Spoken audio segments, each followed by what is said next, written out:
Qua lười tận luôn có sức đấy.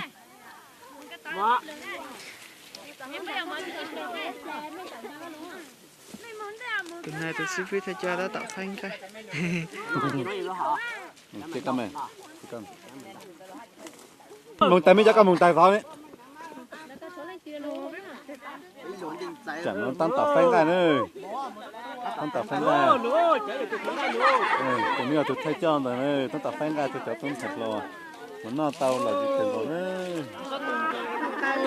Khó chạy mà nó mùng khó chôn chẳng sao lúc trong này mà nó đấy. Giờ khi tầm cho số tiền đi mà nó.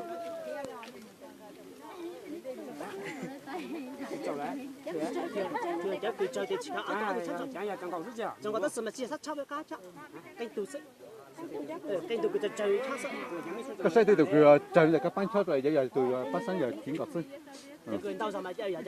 Tăng tập phải cho tôn thật rồi ít lấy ít chạy mà gà một nhân chẳng lúc trong là lang xe trong tờ lên mà nó ấy là gì cần con. Này mình dù trôn chẳng con để sao chạy mang nó chế bé số chạy lượt xe tầm cho số chạy lên nó này.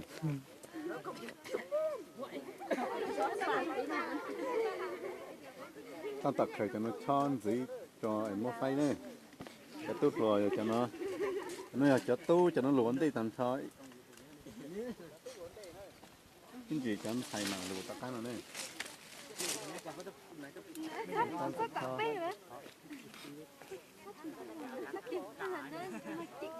chúng sách cần có luồn xì à luồn xì à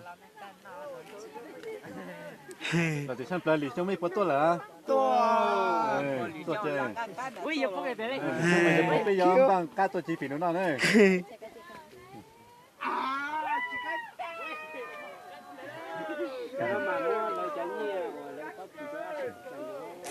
nó có lì cho tu